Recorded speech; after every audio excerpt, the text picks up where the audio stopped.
बहू जरा गरम गरम पकोड़े बनाना। बाबूजी सुबह 4 बजे कोई गरम पकोड़े खाता है? नहीं, इच्छा हो गई। जब व्यक्ति के सामने बहुत समय होता है, कोई कार्य नहीं होता, तो आदमी भोग में प्रवृत्त हो जाता है। इसीलिए अब हम आपको दूसरा पहलू बताते हैं। स्मरण रखने के लिए अपने आप को बिजी रखना है, व्यस्त रहो। जितना आदमी बिजी रहेगा उतनी उसकी बुद्धि तेज रहती है। एक बार साउथ अफ्रीका में एक गुजराती हमको गाड़ी में ले जा रहे हैं, तो हमने कहा यार जल्दी चलाओ। स्वामी जी कितनी भी जल्दी जाएंगे तो ज़्यादा से ज़्यादा वी विल सेव 5 मिनट्स, तो उसे क्या फर्क पड़ता है। हमने कहा कि ये पक्का पत्थर है, इसको नहीं हिलना है। तो मैंने कहा चलो हम लोग खेलते हैं। गाड़ी चलाते समय क्या खेलेंगे? हमने गाड़ी का खेल खेलेंगे। क्या? हमने बगल से जो कार जाती है उसके ड्राइवर का एज मुझे बताना।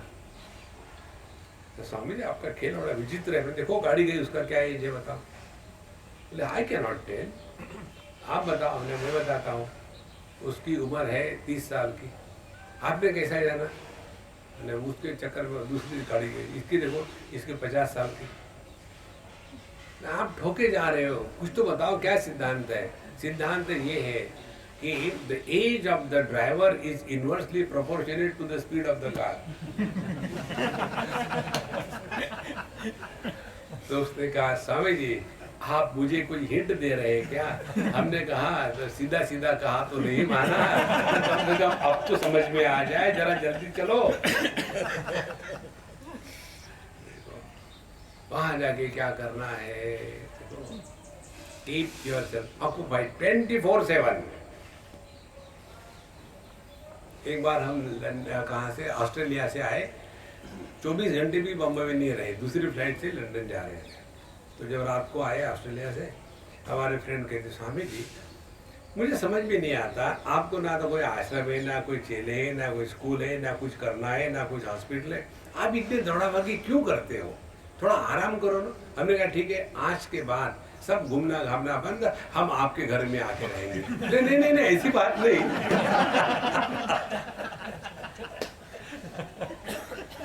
देखो हम जो यहाँ आए और हमको इतना सब कुछ मिल रहा है, इसके पीछे मूल कारण ये है, धर्मेंदु भाई ने ही मेरा टिकट कटवा दिया है कि इनको डेफिनेटली जाना है, इसीलिए सब कुछ होता है। यदि आके टिको ना, स्वामी जी जाने के कितने लेते हैं आप? जाने के। Keep yourself occupied.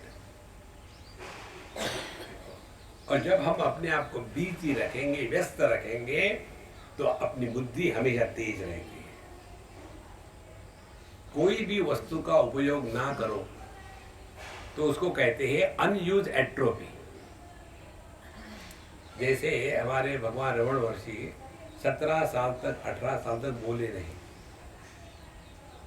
और जब उनको किसी ने पूछा, उनके घर वालों ने पहचान लिया कि हे वेंकट रमण तुम यहाँ कब आए, और जब उन्होंने बोलने का प्रयत्न किया तो वो बोल नहीं पा रहे थे, क्योंकि जिस व्यक्ति ने 18 साल तक अपने बोलने की जो शक्ति है उसका प्रयोग नहीं किया, तो वो तो पंचर हो गई।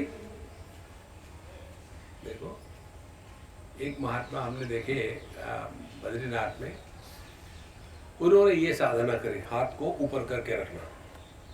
ये कोई साधना की उन्होंने, तो ऐसे साधना करने के कारण ये जॉइंट्स है ये एंक्लोज हो गए, ये सॉलिडिफाई हो गए, सब वहाँ कैल्शियम जम गया, अब फ्लेक्सिबिलिटी खत्म हो गई। अब जब खत्म हो गई तो बस पे जाते हैं तो जमीन पे बैठते थे तो हाथ ऊपर, ना ही कांट मूव। देखो इसी प्रकार से ध्यान से सुनना, यदि आप धीरे धीरे भगवान का नाम लोगे तो अनावश्यक विचार करने की जो आदत है वो पुरानी आदत छूट जाएगी। और जब पुरानी आदत छूट जाएगी तब हम अपने मन का अन्वेषण कर सकते हैं कि मन क्या है, कैसा है, क्या करता है, उसके क्या रोग है, क्या स्वास्थ्य है। इन सब में फिर हम चिंतन कर सकते हैं। और इसीलिए यह बहुत बड़ी साधना है। भगवान का स्मरण जितना होगा उतना दुनिया का विस्मरण होगा। कैसे होगा? हम रहेंगे दुनिया में लेकिन स्मरण होगा भगवान का। जैसे एक आया पैसा कमाने के लिए किसी के घर में जाकर के बच्चे की देखभाल करती है। उस बच्चे को वो खाना खिलाएगी, नहलाएगी, धुलाएगी, खेलेगी उसके साथ, उसको घुमाएगी, लेकिन उसका ध्यान रहता है अपने घर में अपने बच्चे के प्रति। तो जैसे समय आ गया उसके माँ को बच्चा सौंपा दिया, फिर वो अपने घर गई। इसी प्रकार से भगवान के भगत जो है तो दुनिया में काम करेंगे लेकिन उनका ध्यान लगा रहता है प्रभु पर, और इसीलिए उनके जीवन में सफलता की गर्मी नहीं आती और विफलता की ग्लानि नहीं होती। क्योंकि जो कुछ हो रहा है हरि इच्छा से हो रहा है। यदि इस सिद्धांत को हृदय में उतार लो तब आपको इस स्मरण का महत्व समझ में आएगा।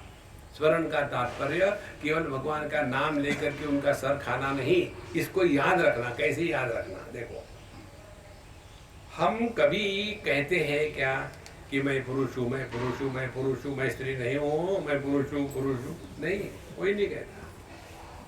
लेकिन कैसे याद रहता है? जब मुझे कोई पूछता है कि आप वहाँ जाएंगे क्या, तो मैं क्या कहूँगा? मैं कहूँगा कि मैं जाऊँगा। If I am a Gujarati from Bombay, then I will talk a feminine language. Me yete.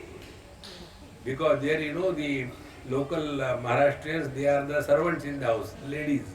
So they talk the ladies, language. Gujarati को फर्क नहीं पड़ता, तो वो भी कहती है मी येते। अरे मी येते नहीं, मी ये तो अच्छा, ये तो डिफॉल्ट। तो हमको ये विचार थोड़ी करना पड़ता है बोलने के पहले कि मैं पुरुष हूँ या स्त्री हूँ। इसी प्रकार से बिना किसी प्रयत्न से फिर जो कुछ हो रहा है, यद यद कर्म करोमि तत्तद अखिलम शंभो तव आराधना। और जो कार्य हम कर्म करके कर रहे हैं, माने मुझे ये करना है, ये मेरा कर्तव्य कर्म है, ये करेंगे तब तक कि आपके हृदय में भगवान का अवतरण नहीं हुआ।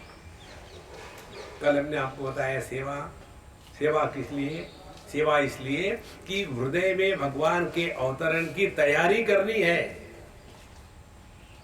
देखो, हमने भी पूछा, भाई आपने वो ऊपर के कमरे में हमको रखा, पिछले बार आए थे ऐसा कमरा देखा नहीं, आपने स्पेशली बनाया क्या? हाँ स्वामी जी। क्यों खामोखा पैसा खर्चा किया? नहीं, इसी बहाने हो गया।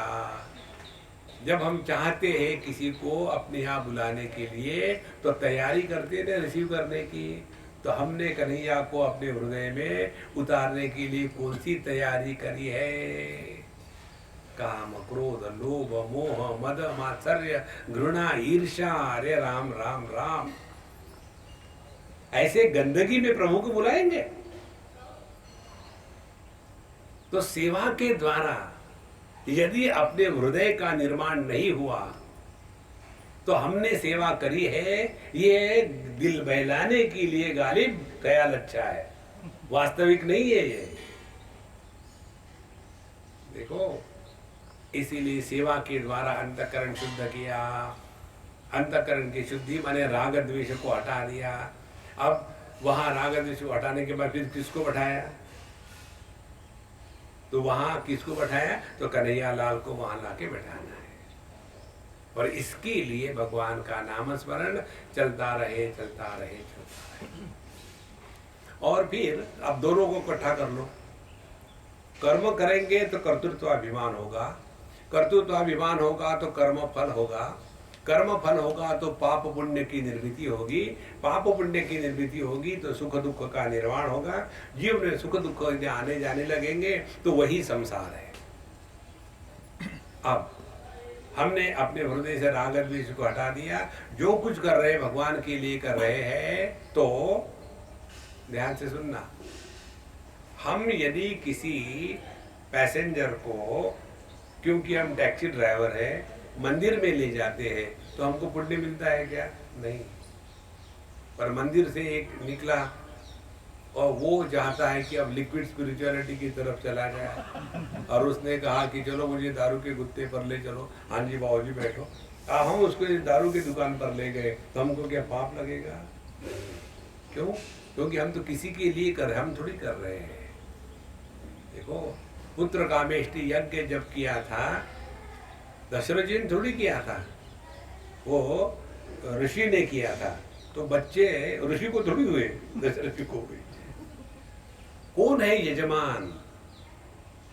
तो यदि हमारे कर्मों का यजमान कन्हैया है, यद्यत कर्म करोमि तत्तदखिलम शंभो तवाराधना, हम तो उनके नौकर हैं महाराज।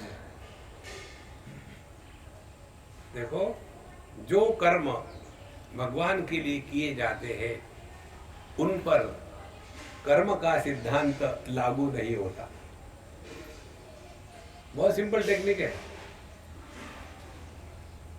देखो, यदि हमारे प्राइम मिनिस्टर जा रहे हो रोड से तो उनके ऊपर में ट्रैफिक रूल्स लागू नहीं होते, सब बंद हो जाता है, प्राइम मिनिस्टर जा रहे। इसी प्रकार से जब मैं कर्म कर रहा हूँ, अच्छा बुरा, मेरे जैसा तो कोई है ही नहीं, मैंने सबका भला किया, मैंने पूरी जिंदगी लोगों की सेवा में लगा दी, ये भाव यदि आया तो आप पर कर्म का सिद्धांत लागू होगा। और यदि जो भी हम कर रहे हैं हरि इच्छा से हो रहा है, हम नहीं कर रहे, हरि इच्छा से हो रहा है, ऐसा करेंगे तो उसके द्वारा कर्म फल निर्माण नहीं होगा। ध्यान से सुनना, भगवान के भक्त के जीवन में कर्म का सिद्धांत इंपॉर्टेंट हो जाता है, एटीन्यूएट हो जाता है, it will not be effective. क्योंकि भगवान का भगत कर्म करता ही नहीं, कर्म करने वाले वो है, हम तो केवल स्क्रू ड्राइवर है उनके हाथ में।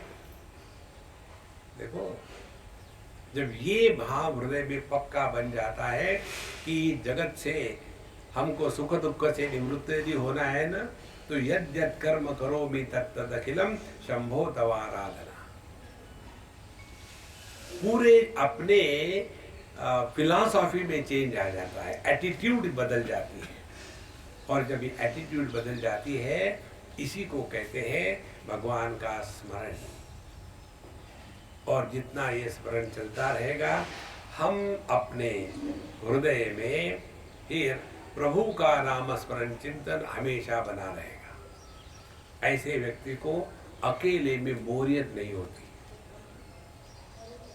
हम किसके यहाँ गए थे तो हमको एक कमरा दे दिया, वहाँ रहना है, ठीक है। अब उनकी छोटी सी लड़की थी, बोले Swami ji, who will sleep with you? I said, you come and sleep.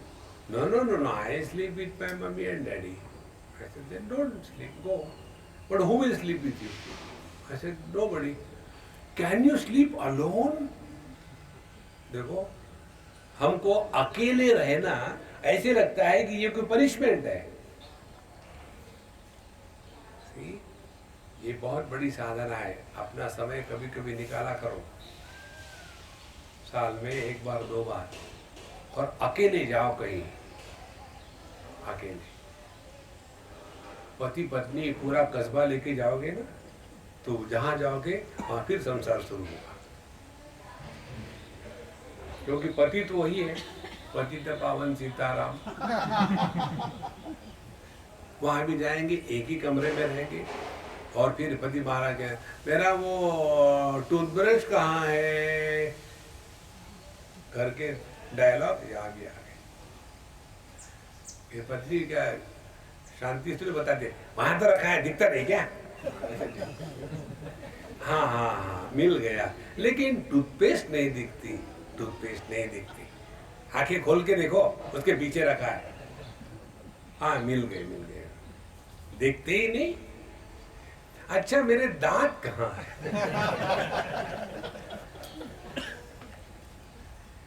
देखो, अकेला रहना सीखो कुछ दिन के लिए, 2 4 6 महीने में रिमेन एज इनकॉग्निटो एग्जिस्टेंस।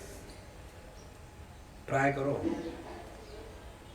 जहाँ हमको सब जानते हैं, सब पहचानते हैं, बड़ा आदर सत्कार होता है, वहाँ साधना नहीं होती, वहाँ पुण्यक्षय होता है, साधना नहीं होती।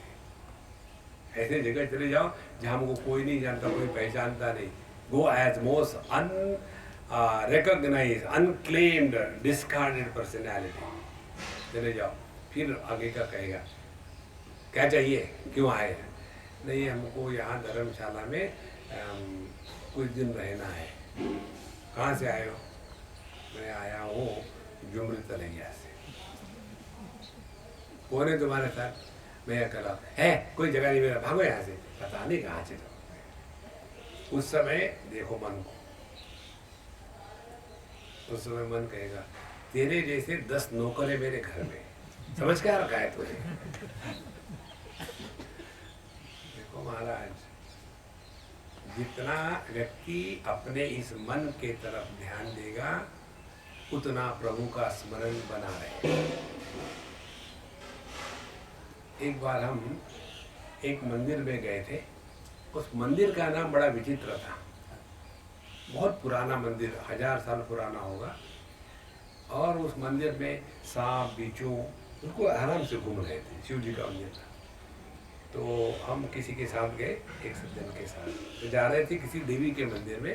रास्ते में वो पड़ा, तो मैंने कहा भैया हम लोग चाय पानी पीते हैं, यहाँ मंदिर दिख रहा है, भगवान को हरिओम करके आते हैं। जब हम गए सब जगह ऐसे चल रहा था। मैंने कहा देखना किसी पर मत पैर डालना, नहीं तो वो इंजेक्शन करेंगे। फिर वहाँ लिखा था मन देव मंदिर, मन देव मंदिर। तो स्वामी जी ये तो हमने कभी सुना ही नहीं, ये क्या होता है मन देव?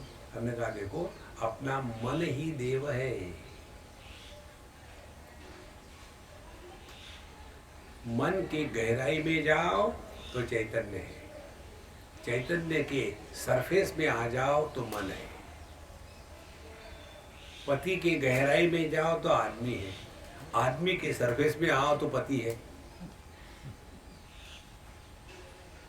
तो गहराई में चले गए तो आदमी, कभी दुख का नामो निशान नहीं। सरफेस में आ गए तो पति, दुख के सिवा और कुछ नहीं। बहुत सिंपल है, कोई कठिन नहीं है ये। इसीलिए यह जो स्मरण है भगवान का, इसके द्वारा हम अपने मन को डिसिप्लिन करते हैं। पहली डिसिप्लिन मिलिट्री की, 1 2 1 2, left turn, right turn, about turn.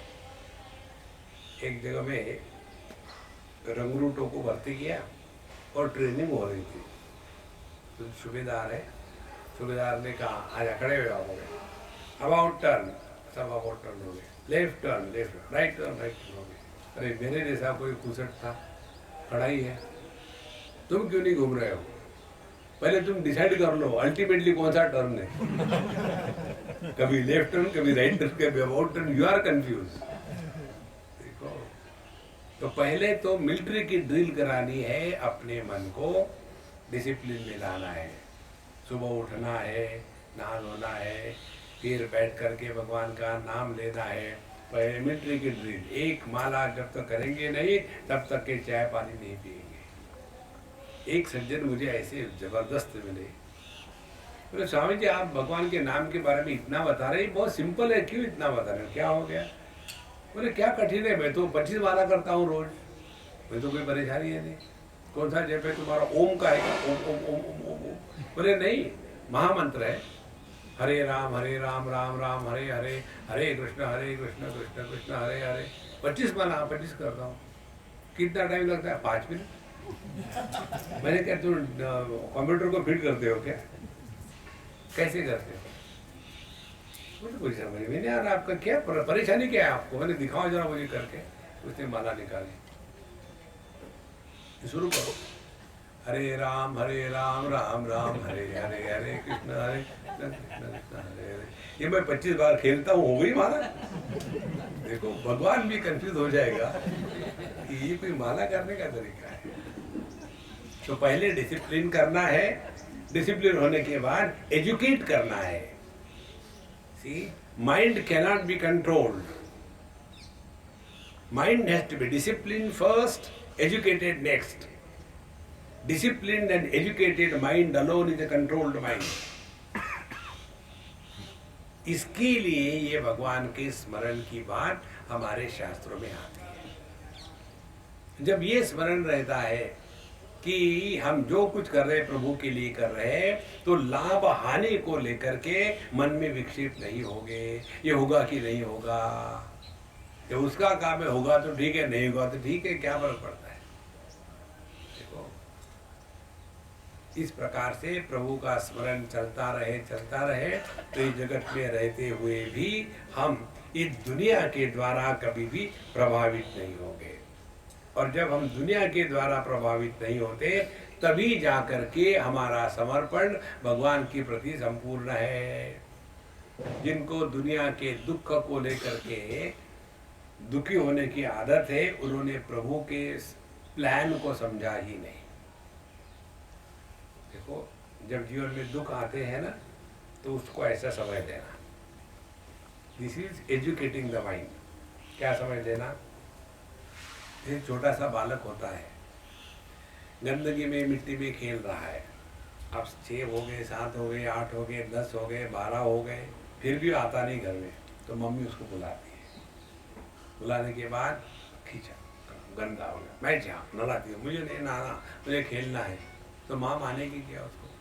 उसको रखेगी, पानी डालेगी और वो क्या करता रहेगा, फिर उसको साबुन से रगड़ेगी और फिर वो और लगा रोएगा, 2 लगा देंगे, पता नहीं चले क्योंकि हम रो रहा है, तो हाथ भी साफ हो गया। और उस समय उस बच्चे को क्या लगता है, दुनिया में यदि कोई चुड़ैल होगी तो मेरी माँ है। और जब उसको नला धुला करके साफ करके पाउडर डाल के कपड़े पहन दिए, तो बच्चे को याद भी नहीं रहता कि मम्मी थैंक यू, एकदम सो जाता है। तो जब जब हमारे जीवन में कष्ट है ना, समझ लेना हम लोग भगवान की गोद में हैं। माँ ने तो साबुन लगाया था क्योंकि मिट्टी थी, हमारे ऊपर में ट्रक के ऑयल के दाग पड़े, तो वो टिश्यू पेपर नहीं, सैंड पेपर लेकर के भगवान देखो, दुख में सुमिरन सब करे, सुख में करे न कोई। इस प्रकार से अपने जीवन के हर एक अंग में प्रभु का स्मरण कराने की क्षमता है। कोई भी अनुभूति ले लो आप, हर एक अनुभूति। तुलसीदास जी महाराज लिखते हैं ना अपने रामचरितमानस के अंत में, कामी ही नारी पियारी जिमी, लोभी ही प्रिय जिमी धाम। 2 उदाहरण देते हैं। जैसे कामी पुरुष को स्त्री माने केवल भोग वासना, और लोभी पुरुष को जहां भी जाए तो केवल पैसे के सिवा दूसरी बात मन में आती ही नहीं। देखो, एक बार हम हावड़ा से दिल्ली जा रहे थे, बैठे, एक सज्जन बोले, बाबा जी कहाँ जा रहे हैं? दिल्ली जा रहे हैं। कैसे जा रहे हैं? हमने कहा चल के जा रहे हैं। बोले नहीं, कैसे माने, आपने कैसे टिकट खरीदा? हमने कहा आपके जैसे ज्ञानी लोग हमको दे देते हैं। तो बोले आप लोग कुछ क्या करो? मैं क्या करूँ बताओ? बोले मैं सिखाता हूँ आपको। वो मेरा गुरु बन गया। बोले देखो, कलकत्ते में जो है ना हल्दी सस्ती मिलती है, तो मैं जब निकलता हूँ कलकत्ते से पहले फ़ोन कर देता हूँ वहाँ के पार्टी कि मैं 10 बोरी हल्दी ला रहा हूँ।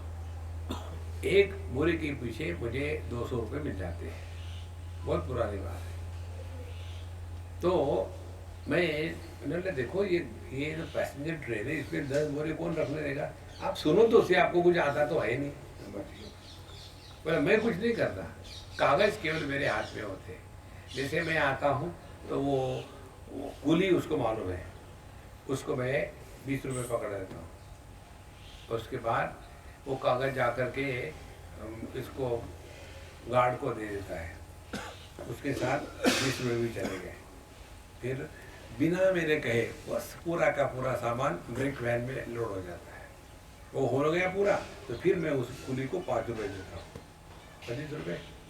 वहाँ पहुँच के कागज देने के पहले कैश मेरे हाथ में आती है, कागज उसको देता हूँ, उसके बाद उसकी परेशानी। मेरा जाना आना तो खर्चा निकला ही निकला, और ऊपर से मुझे 1000-2000 रुपये मिल जाते हैं। आप ऐसा किया करो ना, कितनी बुद्धि तेज है देखो। जब व्यक्ति पैसे कमाने में लगता है तो कितने नए नए टेक्निक निकालता है। इसी प्रकार से हमको भगवान के स्मरण के लिए नए नए टेक्निक निकालो, अपने आप ढूंढ करके।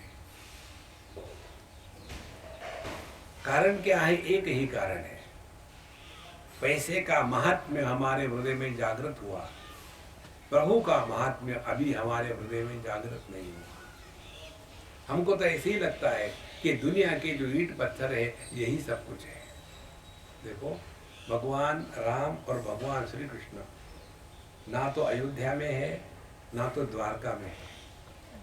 भगवान राम और भगवान कृष्ण मनुष्य मात्र के हृदय में है।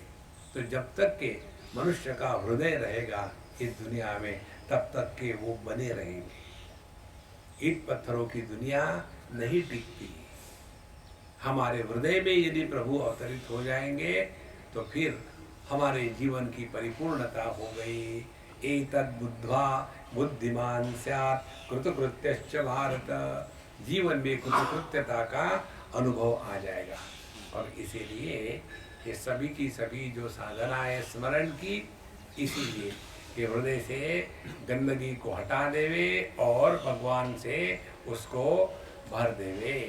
भरने में ये भगवान का नाम साधना एक है। और ये नाम साधना जब हम करते हैं तो उसके क्या क्या परिणाम होते हैं, क्या क्या होने चाहिए और उसका अंतिम क्या है। तो भगवान का नाम लेने की जो प्रक्रिया है, इस प्रक्रिया में हमारा जर्नी क्या है, हम कहाँ से प्रारंभ होते हैं, बीच पे कौन से स्टेशंस आते हैं, और कैसे इसी नाम के द्वारा हम प्रभु के साथ एक हो जाते हैं। यह स्मरण का दूसरा विषय है, उसको हम अगली क्लास में लेंगे। अब यहाँ विराम करते हैं। ओम पूर्णमदः पूर्णमिदं पूर्णात् पूर्णमुदच्यते पूर्णस्य पूर्णमादाय पूर्णमेवावशिष्यते। ओम शांति शांति शांति। हरि ओम। श्री गुरुभ्यो नमः। हरि ओम।